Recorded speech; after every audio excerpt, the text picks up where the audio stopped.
PowerPoints and different things, we're going to move forward into the beginning portion of our legislative update, which is item G.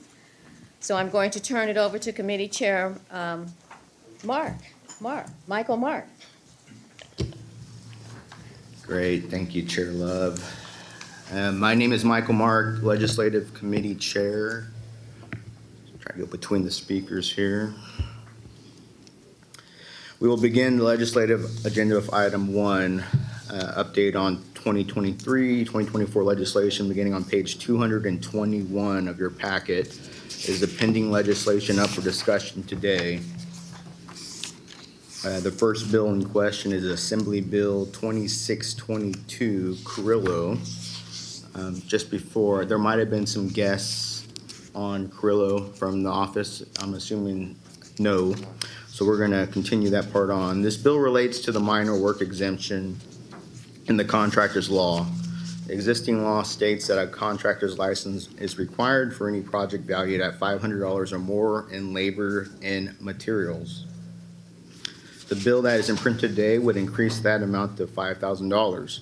However, Assemblymember Carrillo is proposing amendments to his bill that are being circulated to industry leaders.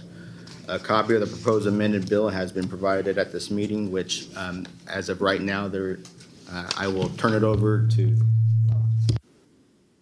Yeah, just a quick update on that.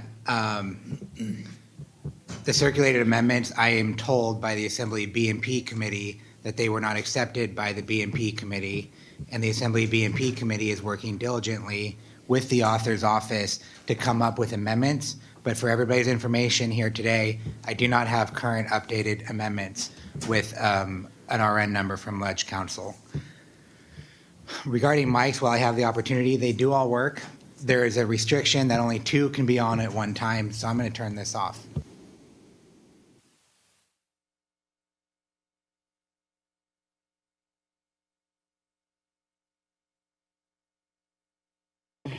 This one does work. I think it's the speaker right here. I'm kind of right underneath the speaker. Mike, Dave, did you have any other comments on this? I wanted to make sure I give you a chance. Yeah, we've had communication with Assemblyman Juan Carrillo's office about, how that bill could benefit the industry and also protect consumers. He has stated that, or I should say his office has stated that they aren't going to stay with the $5,000 raise, that it will be something closer to a raise based on the consumer price index. So I would just say we look forward to continuing dialogue with Assemblymember Carrillo's staff to see if there can be a proposal that could be brought to the board and looked at, and to the industry, and looked at favorably. So that would be my statement. Thank you, Dave. So in the board packet, page 222, the staff recommendation is oppose unless amended. We did have a legislative committee meeting on this. Is there any comments from the board?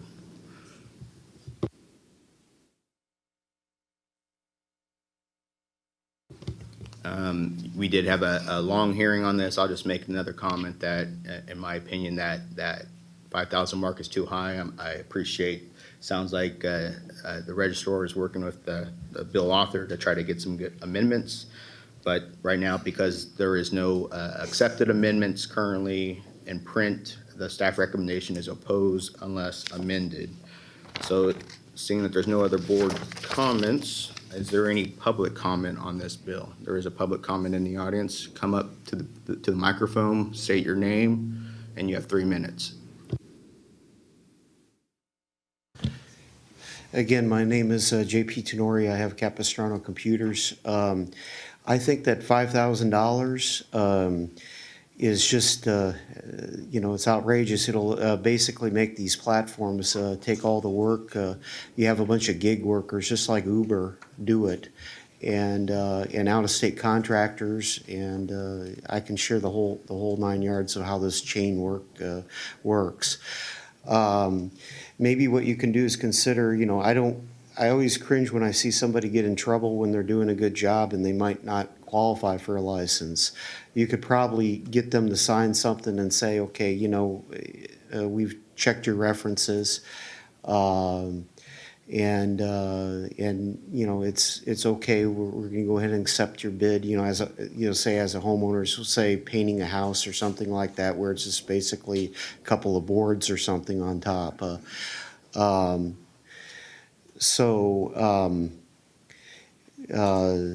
Basically, something could be done for individual to individual, but in the corporate world, there should maybe lower the limit to nothing. Have a no handyman's exemption, because all it is just they're just getting a bunch of people that are independent contractors, and you can't afford to hire anybody else because of that. And unless you want Uber to come into this industry. Thank you for your comment. Register vote. I think that's it. Great. So if the board decides to take a vote, or there's a motion to oppose unless amended, we will need to indicate in general what those amendments would look like. And so I just want to throw this out for the board consideration.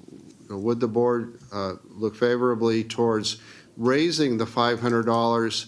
I think it hasn't, that was established in 1989, so it's been a long time. Raising it based on the consumer price index. Looks like Mike stepped out, but I think he established that that would be around $1,200 or so. I don't know the exact number.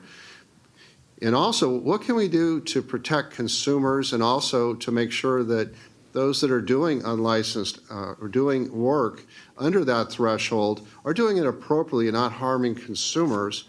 And is there a way to track it? So another thought would be, and this would be to consider a type of registration where somebody doing work under, and I'll just throw out $1,200, would be registered and would be required to have a bond to protect the public. And I throw that out for consideration, 3 possible amendments. And is that something the board would consider perhaps supporting in the future? I don't have to support that today. There's no bill in print. But that would be the concept here. We can just, the board can just say, look, we just oppose this outright, or you could say oppose unless amended, to consider basing the exemption on the consumer price index increase, possibly having a registration program, and requiring a license bond to protect the public.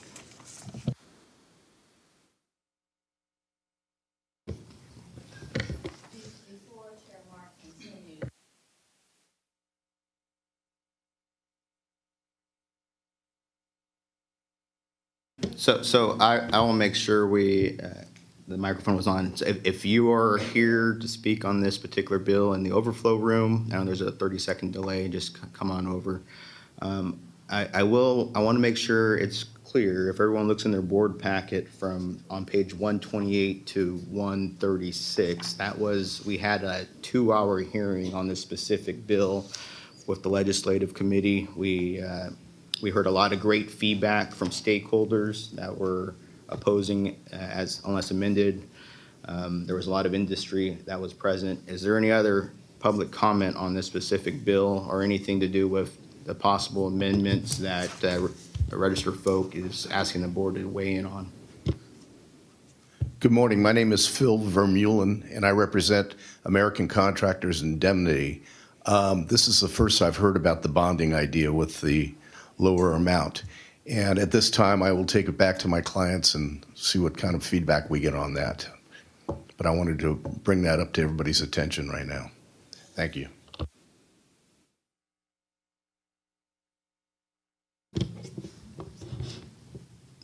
So is there any other board comment on any of the specific amendments that David was, Joel Barton? Thank you, Chairman Mark. Would it be appropriate, based on public comment and our discussions, to make a motion for the board to oppose completely? So not oppose as amended, but oppose this legislation. If that's your motion, it is very possible. So make sure I'm clear, staff recommendation is opposed unless amended. Register folk is trying to come up with some amendments, but the motion on the floor is oppose outright this specific bill. That is my motion. Second. I have a motion by Joel Barton, a second by Steve Pinelli to oppose in its entirety of this specific bill of raising the exemption. Any further public comments? I would like to make a friendly amendment that we support what Registrar Foat brought forward. So there's on the floor, there was a possible ask for a friendly amendment. And maybe this is what would be great. I know there was 3 different things that Registrar Foat did state. Is there a specific amendment of the 4 that you're asking for a friendly amendment on? I believe that Registrar Foat talked about 3 possible revisions, which is the consumer index, bond, and registration process to take back to Assemblymember Carrillo's office to go before the Business and Professions Committee to have the bill amended.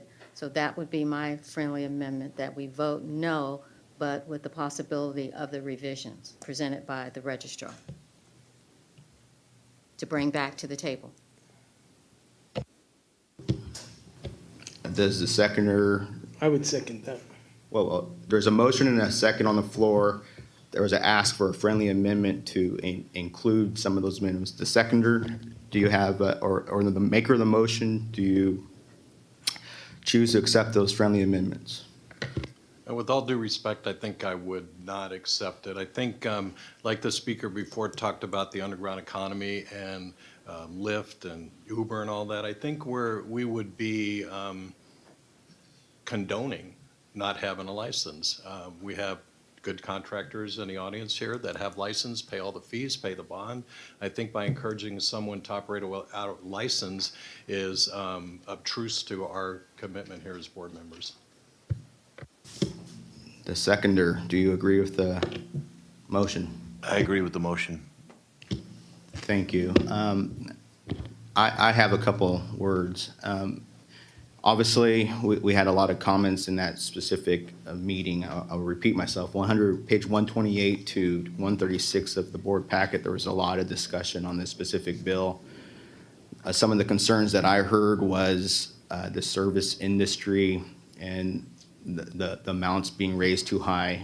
One thing that was in question was even between the $500 limit to $5,000 limit, there is a lot of our complaints that is being handled by the enforcement is within that range. Even if it was raised to the consumer price index of $1,200, there is a lot of our enforcement complaints in that range.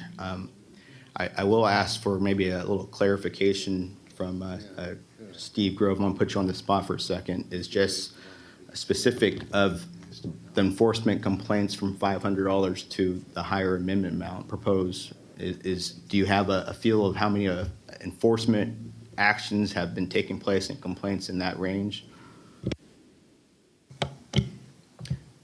Between $500 and $1,000? Well, right now it's in the bill. It's $5,000 is the limit.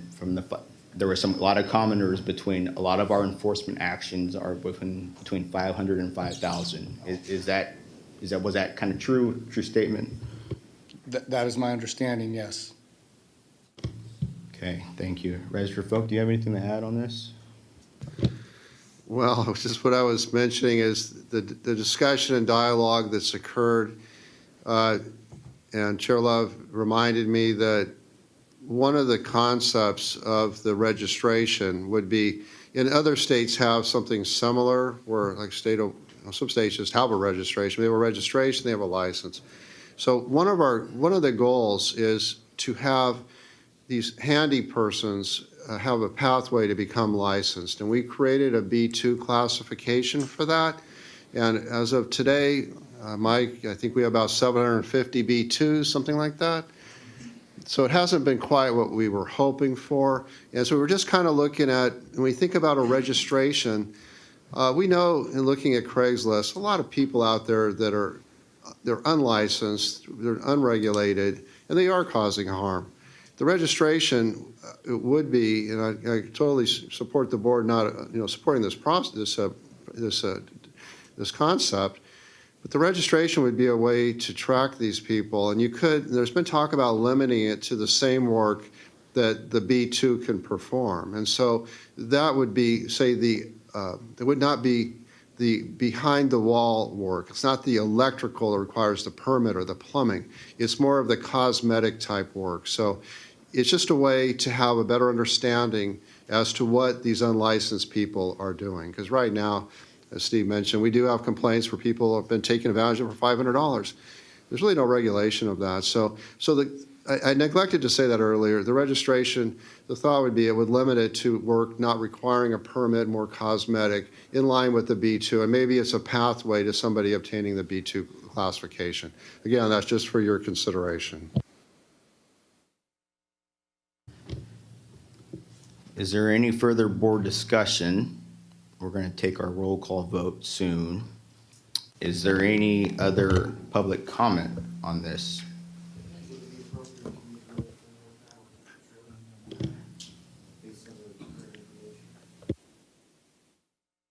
Who's speaking?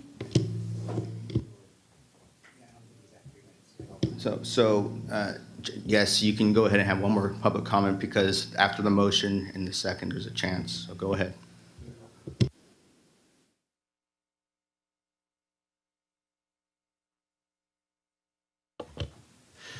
Okay, I want to make also clear that I don't have a problem with raising it over $500, just recurring, redundant type stuff. If one homeowner says, hey, this guy did a good job at this restaurant, our restaurant, and the homeowner checks the references and it's all verified, I don't have any problem with that. And you can maybe $2,500 with the bond maybe, and basically see how it goes type of thing, because everybody should work, but it should be under a level playing field.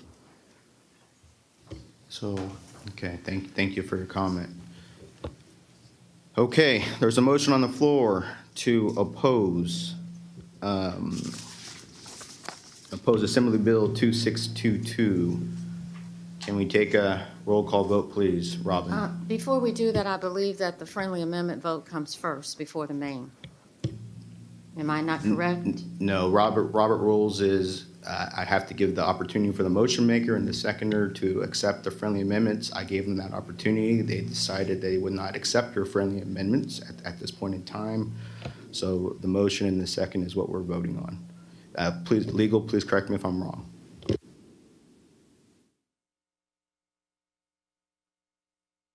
And my mic just, Well, I appreciate, I will jump in if I hear yes, something that is yes, incorrect. yes. Obviously, we want to make sure everything's on the up and up. Roll call. Diana Love. Joel Barton. Yes. Rodney Cobos, excused absence. David Delatorre. Aye. Miguel Galarza. Amanda Gallo. Aye. Susan Granzella. Alan Guy. Jacob Lopez. Michael Mark. Aye. Henry Nutt. Aye. Steve Pinelli. Jim Ruane. Nay. Mary Tykert. 1, 2, 3, 4, 5, 6, 7. I have 7. Motion passes.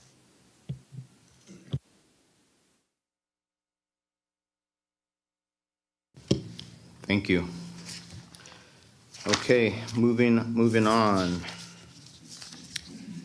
The next bill is AB 2677, Chen. We are now on page 222 of the packet.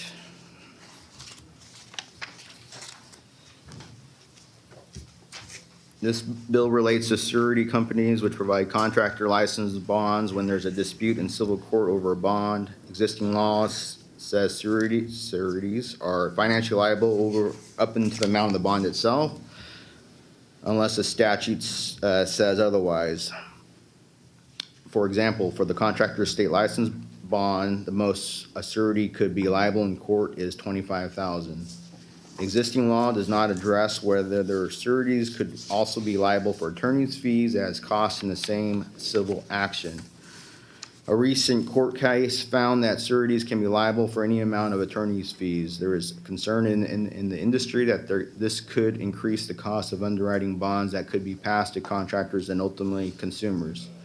A copy of the proposed amended bill has been provided at this meeting. We may have a public commenter who can speak about these amendments. The staff recommendation is neutral for the reasons described on page 223 in the packet. Is there any public comment? Good morning. I'm Phil Vermeulen, representing the Flasher Barricade Association. The construction industry has formed a coalition in support of this measure. And briefly, let me just read off who's behind this.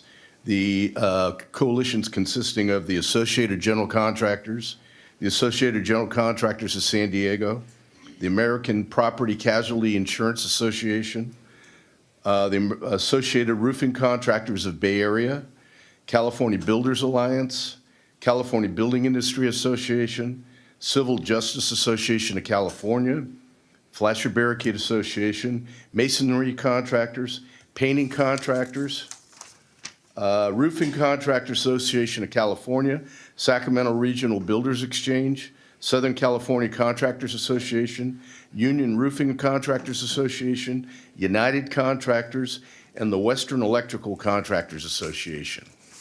Briefly, as the chair mentioned, this was due to a bad court decision that went to the appellate, and Wesco was the surety company, lost, and the court ruled that the surety had to pay $90,000 in attorney fees. This has upset the industry substantially. As you can imagine, all contractors are required to have a $25,000 license bond, and the contractor indemnifies the surety company, meaning that if the payment comes up, for example, in this case where there was the $25,000 plus the $90,000, ultimately it falls on the contractor. And if the contractor can't afford it, goes bankrupt, then the surety kicks in. It's a bad decision, and we need to put the genie back in the bottle.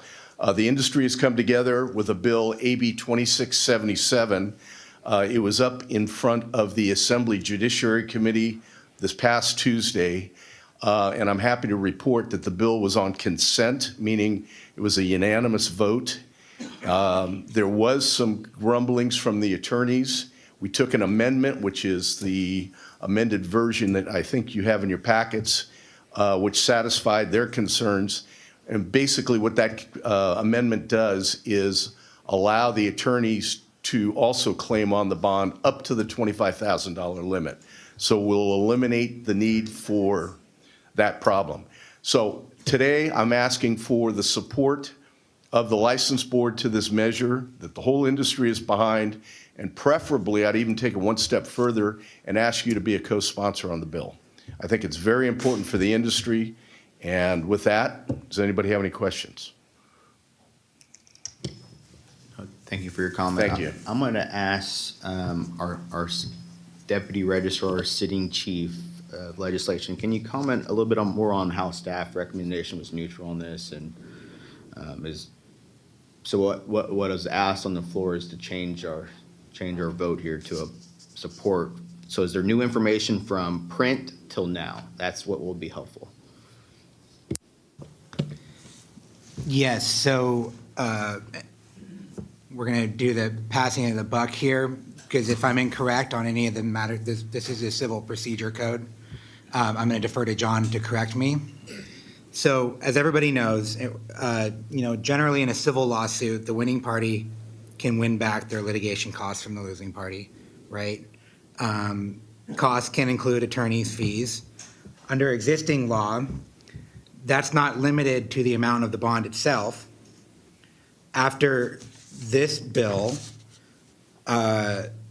the bill would eliminate the ability of claimants to recover attorney's fees and other costs in excess of the bond amount. The amendment does address any concerns that the entire amount of the bond would not be available to a consumer, even if the claim is less than the bond.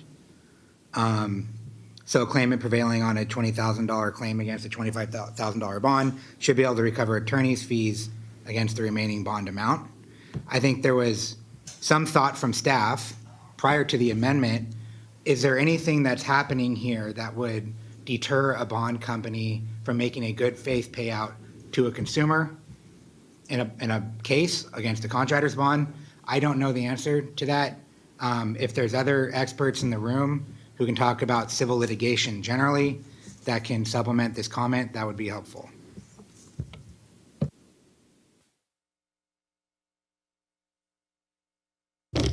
The only thing I would add to that is prevailing parties generally do recover their costs by statute, but they don't include attorney's fees unless there's a separate statute or a contract provision or some other reason for, such as bad faith, for the recovery of fees. So what is being lost to the consumer is the ability to collect against the bond in excess of the bond amount, but the consumer still could have a cost recovery against the bad actor who is bonded by the surety company. So the fees could be ordered, but the recovery would only be up to the amount of the bond under this statute. Thank you. And Phil, let's see if you could answer that question that was asked. Just by one staff. more point to that. This doesn't preclude going civilly, filing a civil lawsuit against the aggrieved party, or against the party that's caused the problem. So you still, just like you always did, you'll be able to go civilly as large as you want to, and you can obtain attorney fees and all that. We're talking about the $25,000 license bond. Historically, this is the way it's always been. The attorneys prior to this amendment and under the law prior to the decision always prevented the attorneys from collecting, but the homeowner takes first precedent. Wages for workers, material supplymen, all of them were able to up to the $25,000 amount. And all we're doing is putting that genie back in the bottle, saying, hey, attorneys and all the others can up to the $25,000. Beyond that, you have to take it civilly. Is there also a concern, Phil, that, and I apologize if you mentioned this already, the exposure from the Carton case currently could increase underwriting costs and increase the cost of a bond for both a contractor and a consumer?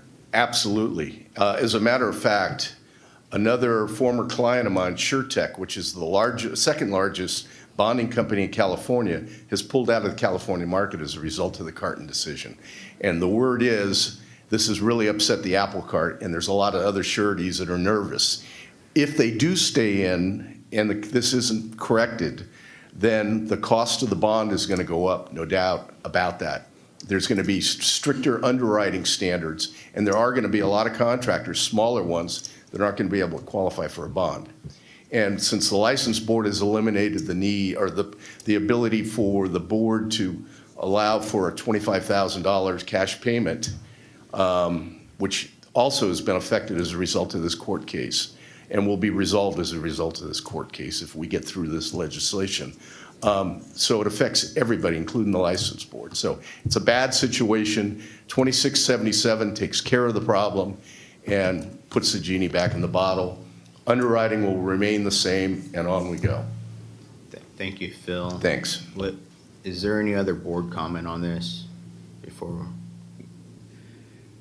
With this kind of new information from print to now, is staff recommendation still neutral? What's your thoughts since print? And Phil, maybe one more time, which committee did it go to consent, and where was it, what committee? Was that the Housing and Banking Committee? No. It was in the Assembly Judiciary Committee and passed out on consent. It doesn't have a fiscal implication, so it's going directly to the Assembly floor next. Then it'll go over to the Senate Judiciary, where hopefully it passes on consent, particularly if we have the support of the License Board, and then onto the Senate floor and then to the governor. So we're on the fast track to get this thing resolved as quickly as possible, so. Thank you, Phil. Mike Jaminski. So we are a consumer protection board, and to the extent that it sounds like this bill, if this amendment does not proceed, there could be an increased cost to consumers that are passed on from contractors for increasing the bond amount. So if this would preclude that, it could be an opportunity to support. Make sure I'm hearing correctly. The amendments in print, or that was amended, can you please restate those amendments where the consumer bond will not, so my understanding, just from reading the material, $25,000 bond and purchase. The legal fees will not be part of the bond payment if it goes out to, that's the whole bond bill we're talking about, correct?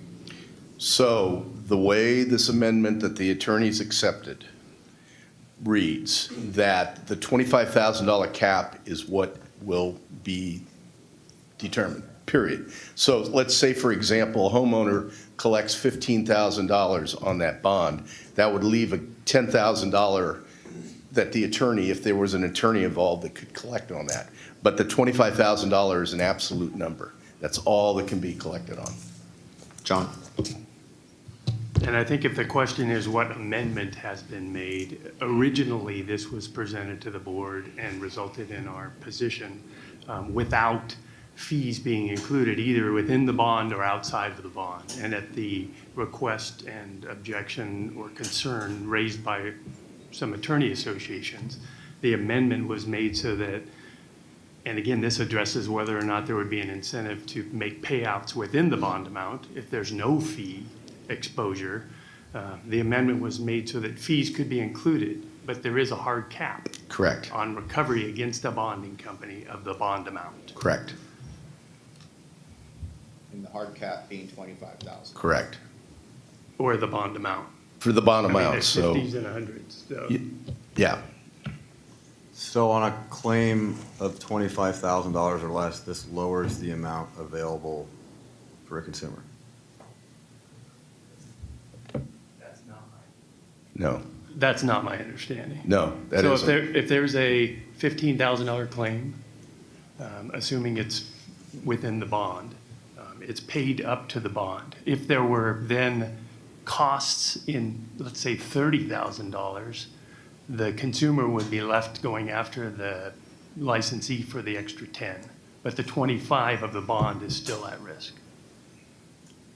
So the maximum can be collected is 25,000, period. So if there's any, after the homeowner takes first precedent.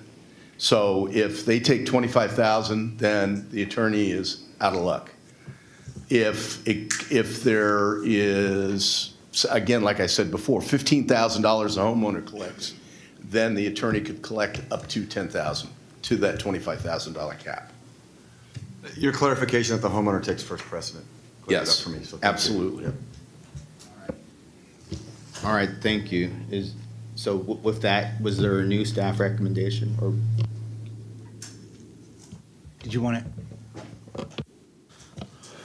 Yeah, this is Dave Fote. I think the staff recommendation is to support this bill, but not to be a co-sponsor of the bill, but to support it.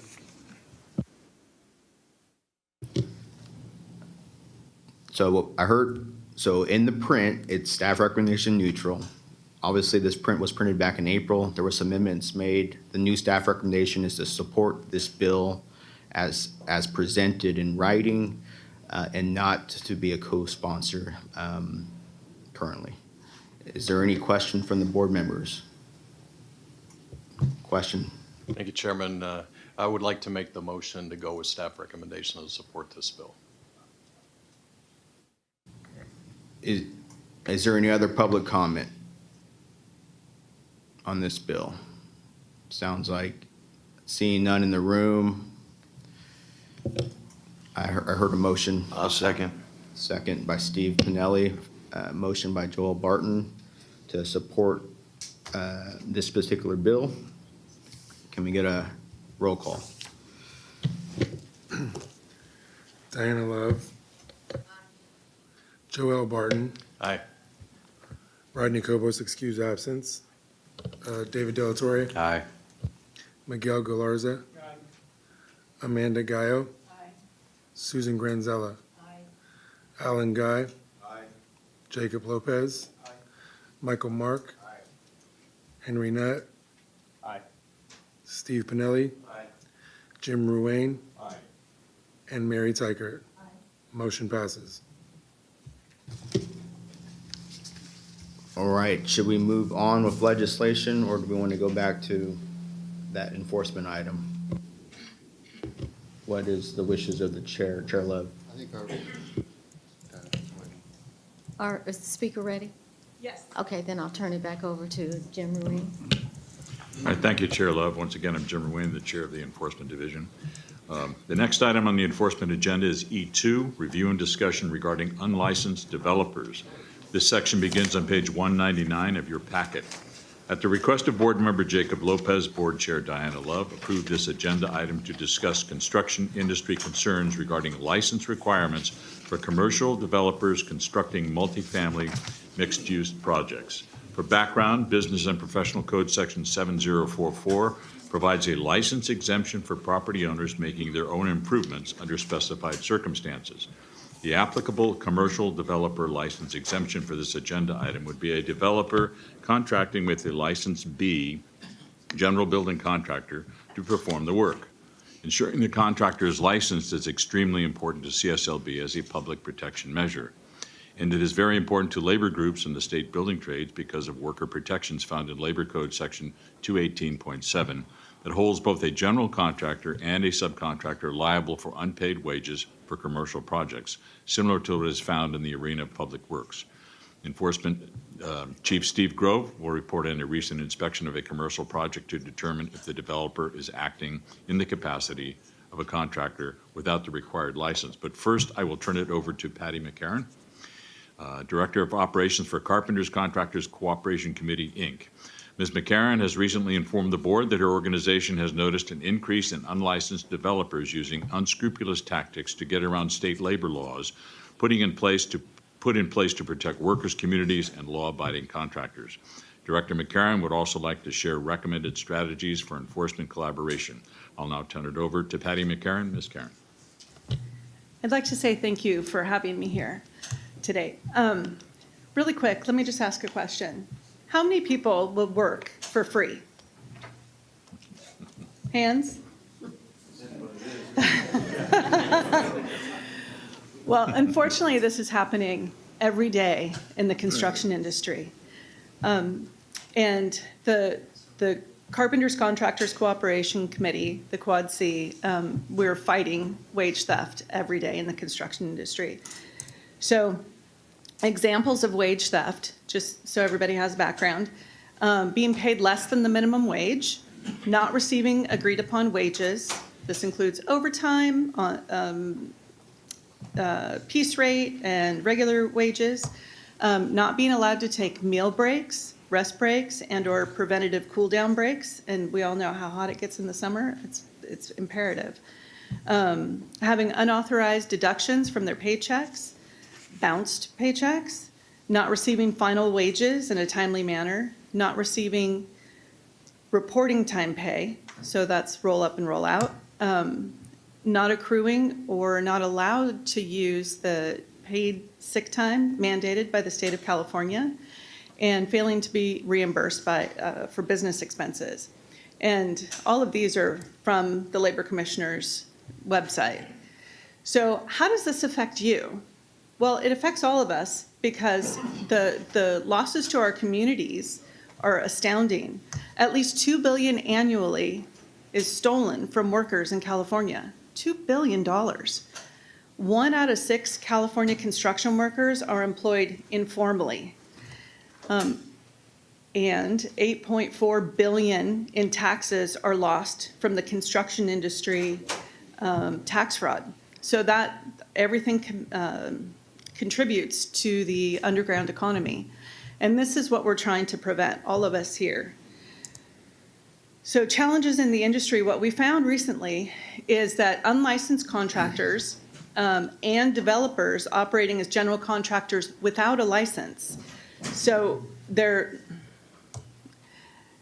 it's disheartening to go onto these jobs. I haven't gone on to them personally, but our reps report, and we see pictures of these jobs. They're dirty, they're dangerous, and there's nobody that's holding these people accountable.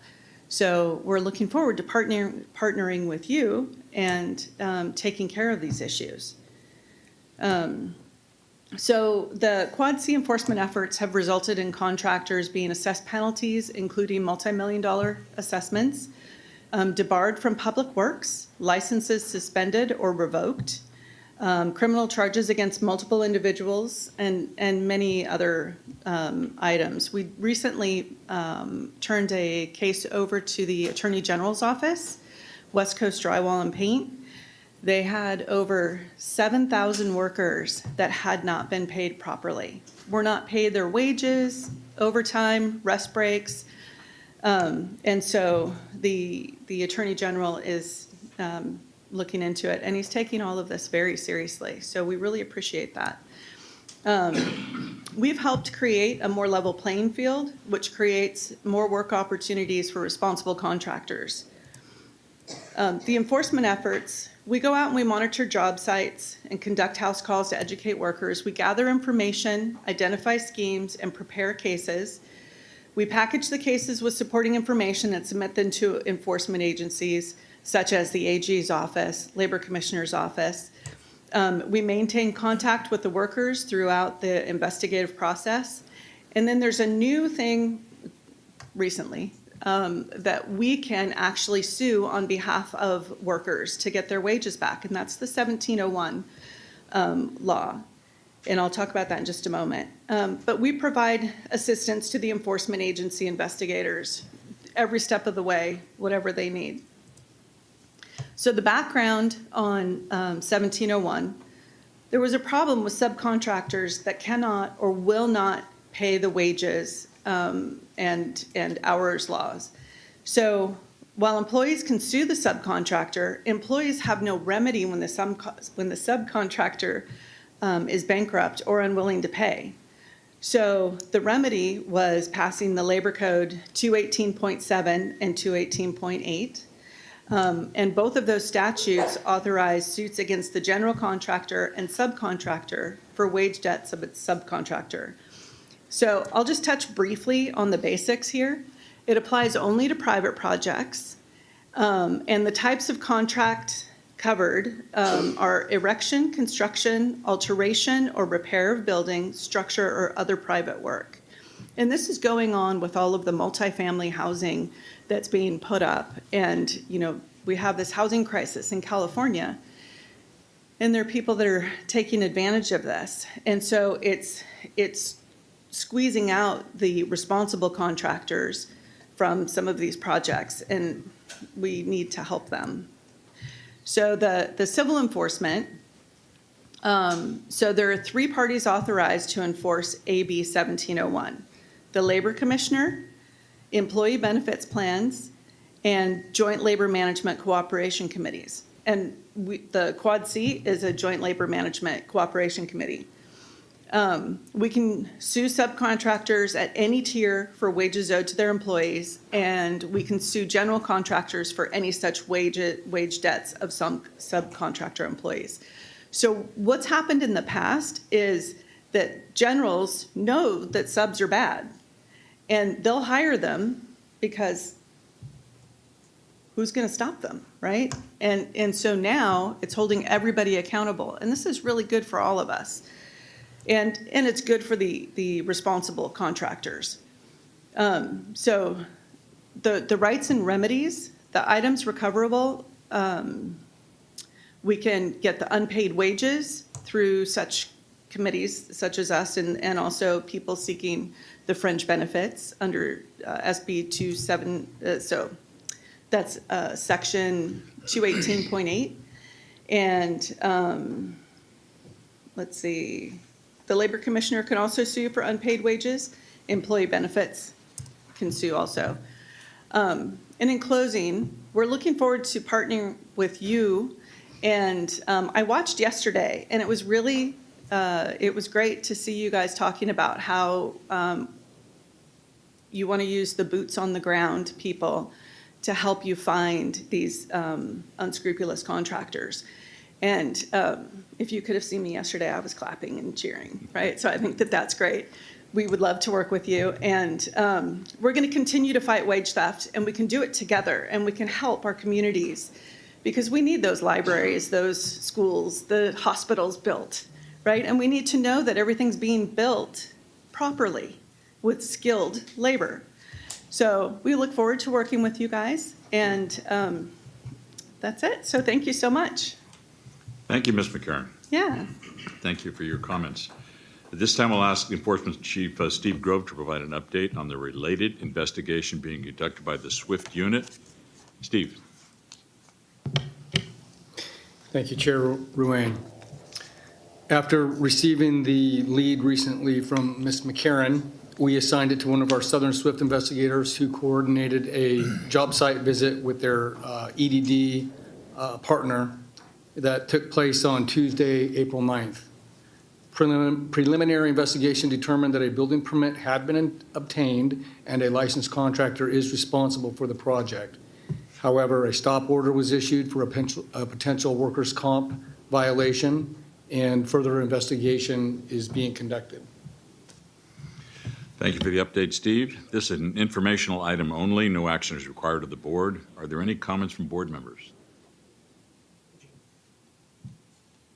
Miguel? Microphone. Just a quick question. How does PAGA fit into this? And I'm not sure how to legislate the numbers of legislation, if one of those is PAGA. No, PAGA is different. So that's where the employees can join together. Turn your mic on. Sorry.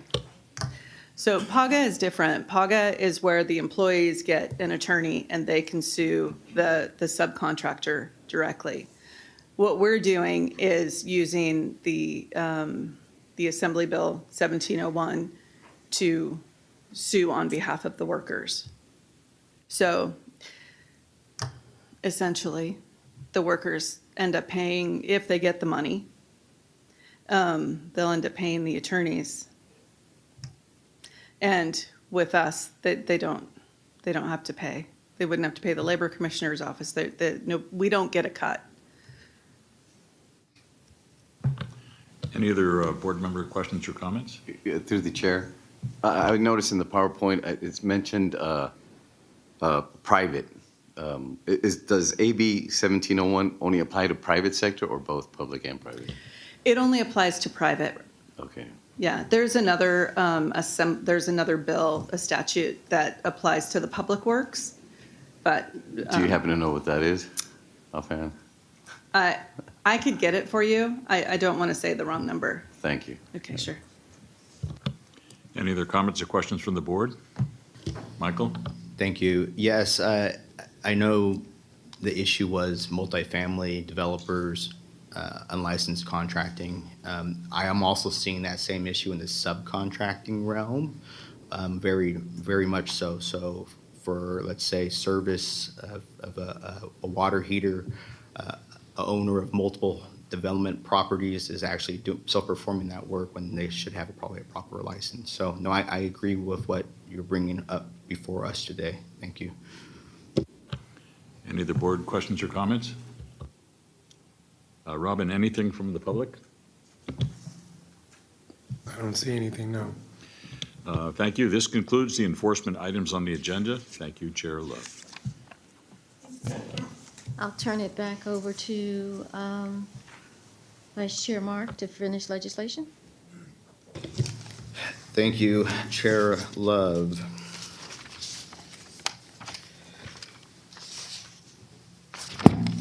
So next up on our list should be AB 2993. Please move to page 223 of the packet. This bill makes two primary changes to the home improvement contract requirements as follows. Number one, existing law provides consumers 3 days to cancel a home improvement contract or 5 days if they are over 65. This bill would change these periods to from 5 to 7 days respectively. Existing law precludes a contractor from receiving payment for work not performed or materials not delivered, whether that payment is from an owner or third-party lender. This bill would make it additionally clear that a contractor cannot accept full payment from a finance lender until a homeowner confirms 3 things. Number one, the project is complete according to the contract. Number 2, there is a final approval for permit requirements. And number 3, the home improvement is operational. Moving to page 224, there is information on staff recommendation of support for the reasons described in the packet on page 224. Is there any board member comments or questions? I have a question. Go ahead. So are we stating that we are now going to make it where a finance company has to get contact to the homeowner that the project's been completed, instead of requesting from the person asking for the funds to actually provide a signed and completed permit that would show that it's been done and it is completed? My thing is, why are we going to that step instead of saying, have them provide the documentation to that person that's paying, the third party, instead of having the homeowner saying it's been completed? Yeah, thank you. If I could comment on that, this is really focused on solar. Well, certainly a lot of solar participants here. The existing law as it relates to our licensees is you need to get a permit, you need to get the permit signed off. And until you've done that, that job is not deemed to be complete. One of the issues with solar and other type of green projects is you have lenders that are paying the contractor directly. It's not going through the consumer. And so this is an effort to have the lenders be part of the solution, to have them confirm that the job is complete. It was actually done, that a permit was obtained and signed off, and that the system is functional. So it's really, we already have jurisdiction here at CSLB to hold the contractor accountable for all 3 of those. But this is looking at the lender and saying, lender, you need to do a better job of making sure that this has been completed before you pay that contractor in full. And then we have a consumer paying on a loan for a system that they don't have. Okay, I understand that. I guess my point is, if the permit's in place, and we're saying that the consumer has to make sure that the permit's been completed and signed off, wouldn't that state that everything's operational and working correctly? Because even like with solar, put panels on there, you don't know it's operational and working until a few days after you put it up, maybe a week, maybe a month after you get your bill and see that it's offsetting. But if you have an inspector that's going out there on a permit and signing off on that permit, that's telling me that it's been completed and it's done. I don't think it's the homeowner's responsibility to actually respond to a lender saying, yes, it's been completed and it's completed. We're depending, as a homeowner, I had solar put on my house, I'm depending on the inspector to say everything's been completed and done. I have no clue. I'm not a solar expert, per se. I'm sure dependent on that. I don't think the homeowner should be the one saying, yes, it's been done, it's been completed. Yeah, so that's a possible amendment. Mike Spadinsky, I had a meeting with the author's office, and that could be a good amendment, that verification the permit was signed off is provided by the contractor to the lender. I think their intent is just to make sure that they have evidence of it. So that could be something we follow up with the author's office on.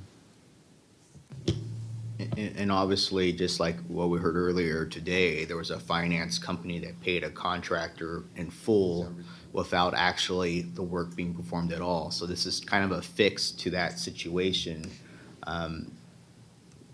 So Mike, do you have any other comments on the amendments that Steve was actually proposing?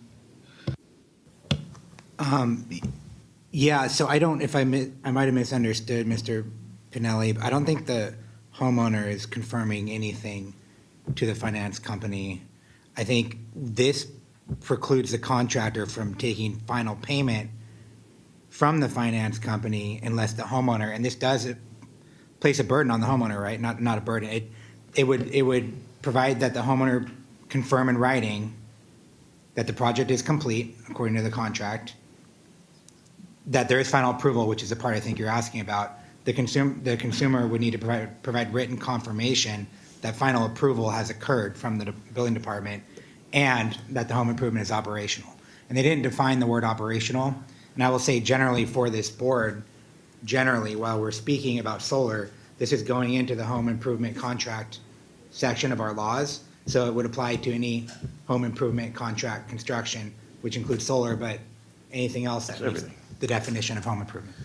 The reason why I was saying is, what I'm reading right here is the comments, and it says, full payment from finance lender if the contractor did not receive written confirmation from the homeowner that the project is completed, permitted, and functional.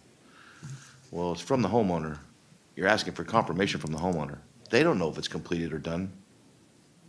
I have no idea. They're on my roof. They're putting up 2 panels. There's a put up 40. I can't see it. It's up on my roof. I'm not going up there to confirm it. I see a battery or whatever is collecting that solar and working. Therefore, I'm waiting on the inspector to actually tell me that that's exactly what they're supposed to be doing in the plans. So I think that part of saying that it's confirmed by the homeowner, I mean, payment, permit, it's already there.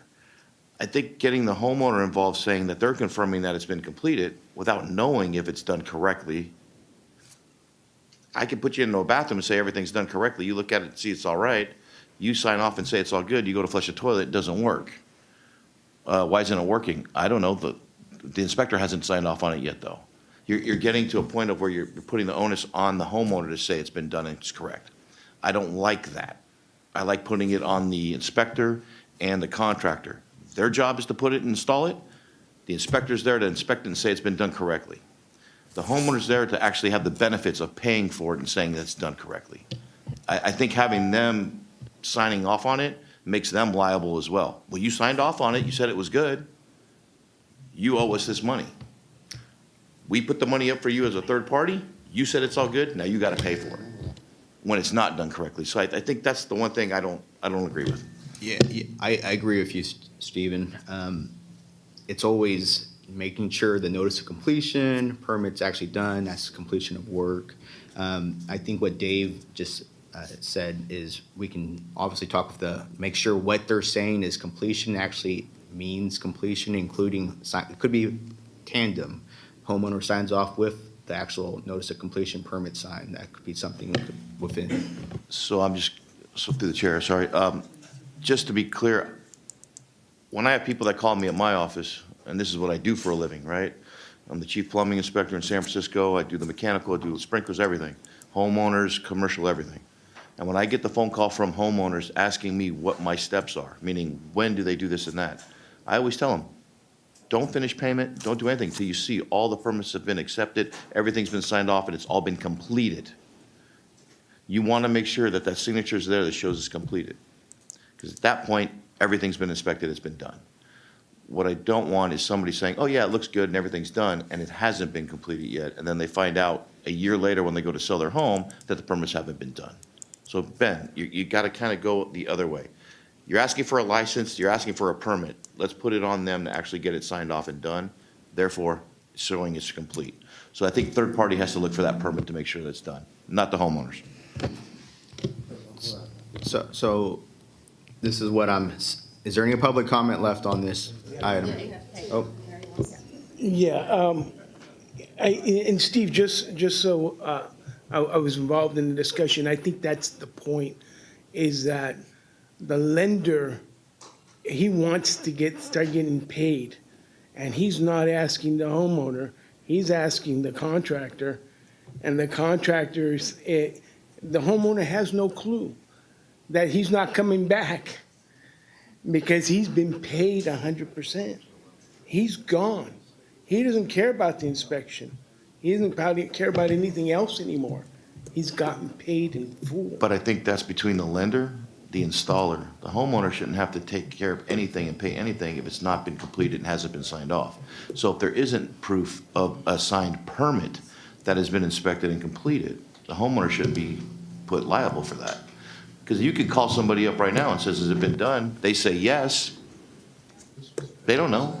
You put one panel up. Has it been done? Yeah, sure. No, I think that's the point, is Yeah. that they're not asking. I think it's on the lender to turn around, to make it work. Turn off the mic. Turn off your mic. I think to make it work is more of making the lender to see a completed permit that shows that it's been signed off. On them, not on the homeowner to provide that. So I have board member comments. Sorry. Tykert? Yeah, I think to me, the compelling part of this is that the homeowner's in the chain. It hasn't been done, because we heard from enforcement this morning about people getting paid for work that was never done. So to your point, Steve, it's certainly possible somebody wouldn't fully understand their own system, but it's also 100% likely that if no work got done, they know. So having this issue where lenders pay out on projects that never happened, I think is something that sounds to me like it's being addressed here. So that's the part that seems compelling. Okay, Chair Love, thank you. To move us along, I'm hoping we can work with some amendments and work with Steve, but I want to make a comment about what your concerns are. And I want to make the comment from a consumer point of view, not on solar, because this talks about home improvement. We had personally work done, the permit in place, the permit was not signed off on, and the lender was paid in full. I support, in those circumstances of home improvement, going back to the customer, seeing if the customer is satisfied, because that has happened to more than once, and for several people that I have heard from for this type of thing that is going on. So that's all I wanted to say. Thank you. I think this discussion is very healthy. Obviously, Steve, by being a building inspector, he understands, and perfect case is what Chair Love just stated, was the permit was not signed off and that it was paid in full. So I will, any other public comments? We have a public comment. Please state your name, and you have 3 minutes. Good morning. My name is Randy Williamson. One thing about, in particular, solar can be done and installed, but it doesn't necessarily get commissioned by the utility until days or weeks later, because it has to be put on a schedule. So the homeowner won't know that it's actually functioning properly until it's integrated. So to ask the homeowner, they wouldn't know. Thank you for that comment. State your name. Thank you. My name is Megan Stimler. I am a C-46 contractor with my family's solar company. I take care of probably a lot of hats: permits, financing, customer relations, sales, you name it. I've done a little bit of all of it. I have worked with numerous financing companies in the last 11 to 12 years that require a final permit. I don't get paid unless I prove the work was done. So I really don't know what you guys are talking about. I've done my own loans for my own houses. I have to have proof. I have one loan that makes me show a 23-page photo document of installation, plus a final permit, plus full set of plans, plus, you name it. It is probably, the documents required is about 15 different documents, plus 23 pages of photographic proof to get payment and permission to operate from PG&E. So it's a long road. And for you to say to put this on the homeowner, if I do my job and the homeowner goes, I don't like it, that is not fair to us as a contractor at all. It's not okay. Thank you. Thank you for that. Any other public comment? A lot of healthy discussion. Is there a motion on the floor to support, and from what I hear, some amendments, including making sure it's a permit? I don't know how to make this motion work, but just from what I hear from that comment, maybe a way to incorporate where we require finance payment, third-party payment to actually have to accompany a final permit before payment is received to the contractors. Like the young lady said, they can't get paid unless they show a signed-off permit. I think if we put it with the homeowners, you're gonna have homeowners, contractors, if they don't agree with each other, if there's an argument about something, or they just don't like them, or the last whatever amount, whatever it is, they can always say, oh, no, it's not done correctly, so you're gonna have that battle, and it can go for months to years. And that's not fair to the contractors that are doing the job and having it inspected and having it completed. So I think we gotta put it on, again, back to the permit process and having that inspected. You're asking for a license, we're asking for a permit, we're asking for inspection, it has to be completed. Now, if the finance company does not see completed permits, therefore they shouldn't be making the payment. So I think we gotta put it on them. I don't know how to put that in. John, maybe you can help me out here, the way to put it out there, but to make it where we put it on the finance to actually see and make payment only when you have completed permits, is what I'm trying to say. And keep the homeowner and the contract, whatever, out of it, because it's been completed, it's done correctly. I am not completely familiar with the bill, but I can tell you that my understanding is adding a layer of protection, not taking anything from what's existing now. It's to avoid the instances where financing is made and unscrupulous contractors are paid in full without providing a service to a homeowner. This adds a layer of protection where the homeowner looks up and says, there is a panel. But to your question on how to resolve disputes between the parties. But they're making payment for something that's not completed. That's between the financer and the company. If, I'm gonna use solar because I see a few of them here. If this gentleman here is getting paid by Steve Pinelli's bank because he came in and proposed it and I pay him, but it hasn't been completed and he doesn't show me anything that's been completed and I made the payment anyway, that's bad on me, not the homeowner. I shouldn't be going after the homeowner for that payment because it hasn't been completed. The homeowner is stuck with an obligation to a lender without having received any benefit. Is there a way we can make that? Well, that's- That says it has to be with a completed permit? Is there a way to make that an amendment? I think that's what this bill is trying to accomplish. So what I heard, just from the discussion, correct me if I'm wrong, was looking for a support motion with amendments of making sure it's clear that a permit is final. And that's what I heard, but there was a question, if Steve, if that's what you're looking for, there's a question to legal of helping to make a motion to reflect that. You can make a motion to oppose unless amended or to support with an amendment. That's what he was asking, is with that amendment of. But I'm not sure what amendment you're seeking. Well, Steve, would it be possible if you work with staff on the amendment? You have so much experience with this. You know, I would just, from a staff perspective, say we would support with the amendment that will work out with you. 100%. Okay, so that would. Because I think That I would be hear great. what everybody over here is putting their heads up and down saying they want to see something different, so. All right. Yeah, We do that? I look forward to doing that. That would be great. Okay. Yeah. I got a motion by So David moved. De La Torre, second by Steve. We just need a motion. So any other public comment? The motion on the floor is to support with amendments working with Steve Pinelli regarding the permit issue of notice of completion. Can we get a roll call? Diana Love. Joelle Barton. Aye. Rodney Cobos, excused absence. David Delatorre. Aye. Miguel Galarza. Amanda Gallo. Susan Granzella. Alan Guy. Jacob Lopez. Michael Mark. Aye. Henry Nutt. Aye. Steve Pinelli. Jim Ruane. And Mary Tykert. Motion passes.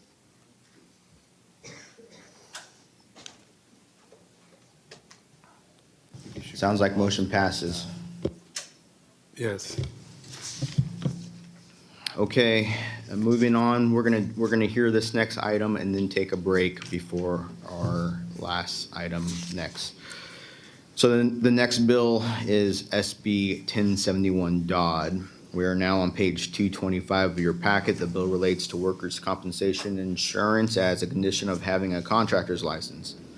Existing law requires C8 concrete, C20 HVAC, C22 asbestos abatement, C39 roofing, and D49 tree service contractors have a certificate of workers' comp insurance with CSLB regardless of whether they have employees. Existing law will extend that requirement to all contractors by 2026. These requirements were put in place by SB 216 in 2022, a bill sponsored by CSLB. This current bill, SB 1071, would withdraw these requirements and allow a contractor without employees to file an exemption from workers' compensation with CSLB. This would restore the law to how it was before SB 216 was in place, and also additionally remove a requirement for workers' compensation that has been in place for roofers since 2012. Chair Love appointed a two-person advisory committee to consider possible alternatives. The advisory committee consists of Miguel Galarza and myself. We had a discussion with a lot of stakeholders last week. At that point in time, I will ask David Gonzalez, public commenter, please come up and speak a little bit on this, if there's any new amendments or changes that's in print.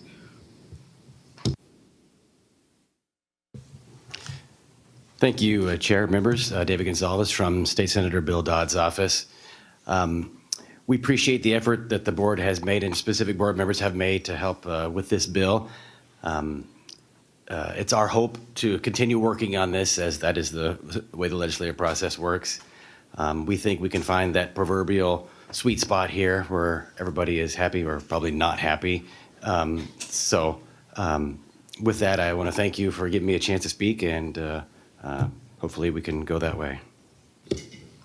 So just make sure I'm clear, everything happens very fast in legislation. Is there any new print is it still exempt in its entirety? What are we talking about here? Is there any new language? It's still in the form that you see it now. Okay. And again, that was kind of the first version of the language. So we're considering amendments that were discussed in the ad hoc committee with a number of board members and working with stakeholders from both sides of the issue to, again, try to come up with that sweet spot. Okay, thank you. I will say that I myself and Miguel, we had a great meeting, a stakeholder meeting. There was a lot of discussion back and forth between stakeholders and yourself. Thank you for being present. I think right now, before I move forward, Miguel, do you have any other comments on that stakeholder meeting? Yeah, there were a significant amount of passionate people, especially those that spent a lot of time working with Senator Dodd several years ago to incorporate this legislation and to ensure that that the public was protected and that the contractors were doing their due diligence to protect their employees. So there's a clear concern of the existing contractors that have worked hard to develop this legislation that it's all for naught.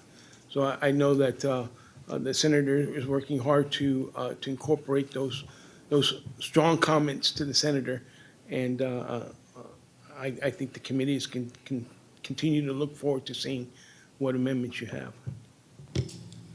Agreed, thank you. So currently, as written, the bill is opposed, or staff recommendation is opposed unless amended. Is there any other board comment on this particular bill? So again, I believe that the stakeholder two-person advisory committee would continue to try to work with the senator's office, but right now it's the bill is staff recommendation is opposed as amended. Is there any other public comment on this particular item? Do I have a motion? So one public commenter. Please state your name. Ernesto Macias with West Coast Arborists. We work hard, we work behind so many scenes here to get this initial bill passed, and we strongly oppose reversing it and going back to what it was. In the tree trimming industry, there's no way you can perform tree trimming work as a one-person job. There's three issues that real big concerns that we see in them. 2 of them may not concern the CSLB, which would be an employee getting hurt, him being left out in the cold to go get his injury looked at, no TTD benefits coming in for his family, what's going to happen there? That may then be control of CSLB. The second issue would be the workers' comp premium fraud that would have taken place. So they're claiming non-exempt, they get workers out there not paying workers' comp. Whether it's through the state fund or through private carriers, there's fraud that's taking place and premiums are not being paid. And the one issue that is in the CSLB hand is for the consumers. So you got a person out there that gets hurt on the job, he's not gonna get taken care of because he has no coverage. So what are they gonna go do? They're gonna go sue the homeowner. And then the homeowner's gonna get stuck with the bill. You have to go through the homeowner insurance. Homeowner insurance is gonna drop them.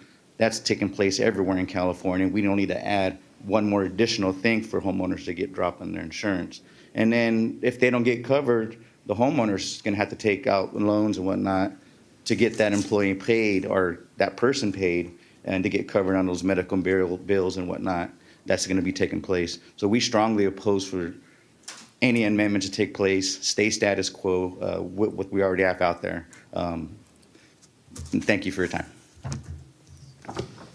Thank you, and I do appreciate Senator Dodd's office for originally bringing the initial bill, because it really is tackling an issue of the underground economy and making sure there's a more even playing field for the Law-Abiding Contractors Act that have employees and are paying workers' compensation. Is there any other questions from the board members?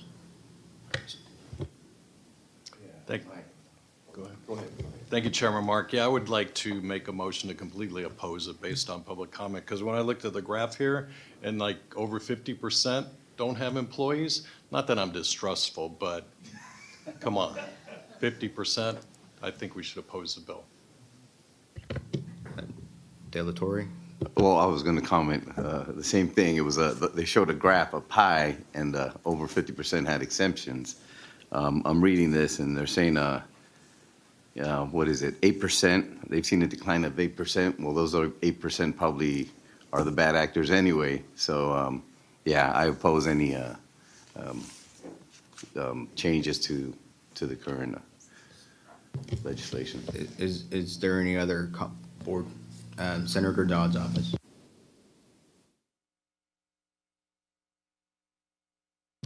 I appreciate the comments that the members of the board have made.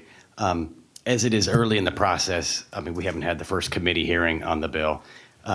We hope that you would give us the opportunity to continue to work with both sides of this issue to try to come up with that sweet spot to try to make this a better situation than it is. You know, we heard in our ad hoc committee meeting a number of folks who were concerned. There was an 80-year-old gentleman who currently only switches out filters on an HVAC system in a building.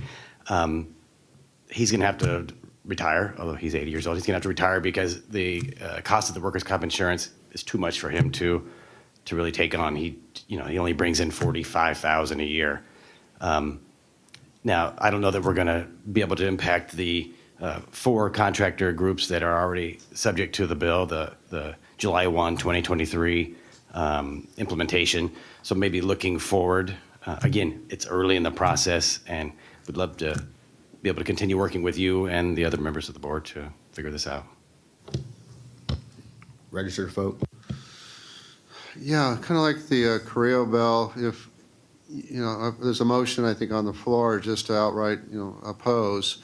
And I'm not, suggesting that you would oppose unless amended. I just want to put on the record that it wasn't a staff recommendation at this time because we don't have an amendment to recommend. So not having that, we can't go that direction. I guess I'm just looking for a little direction from the board. Totally respect the motion that's out on the floor, but we would, from a staff perspective, appreciate continuing to work with Senator Dodd's office. He's been a real strong supporter of us, and just see if there is something possibly that could be worked out later.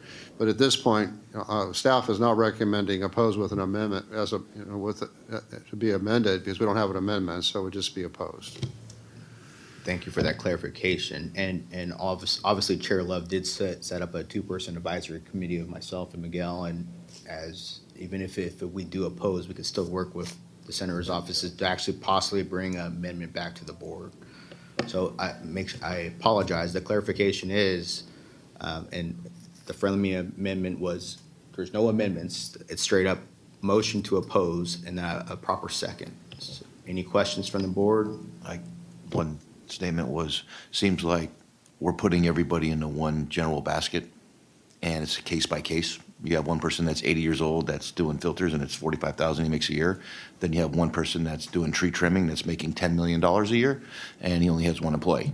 You can't put them all in one basket, and that's kind of why I'm in agreement and seconding the opposal, because I just don't see how you do that. It seems like it's a case by case, and until you get to that point, I don't think it's going to work. If I may, Chair, respond. During our discussions with board members in the ad hoc, there was discussion about possibly putting a limit. Any contract over $10,000, I'm just throwing out a number, would be subject to it. But below that, perhaps you could do something for those folks. Any other questions or comments from the public? David, were there any other potential amendments that you can share with our board today? Thank you, Chair Garza. There are, Galarza, there's a number of other issues we're looking at. So a person who requests to be exempted from the law could perhaps file an affidavit stating that and agree to be subject to an audit done by the board or whomever the board identifies to do such an audit. There could be penalties for someone found to be in violation of the law, real penalties, not something that can be waived by an administrative law judge or other. I mean, we're talking $10,000, $20,000 penalties first time right away. Just as an incentive, the board is giving the contractor the opportunity to continue working as they have, in this case, if they have no employees, and hopefully folks won't take advantage of that. But if they do, there's severe penalties to address that. Yeah, and I remember some of those possible ideas was spoken at our ad hoc committee, and there wasn't too much discussion on that but I think per recommendation from Registrar vote would be staff recommendation is opposed currently. We still have a two-person ad hoc committee where we could try to see what kind of possible amendments would be in writing and then bring that back before the full board. Is that what I'm hearing? When is the next meeting of this board for that to be considered?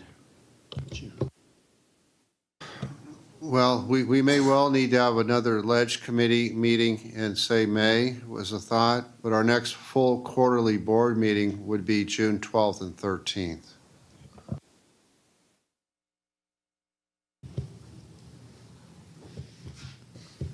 Chairman Mark called the question and then debate and vote on the motion.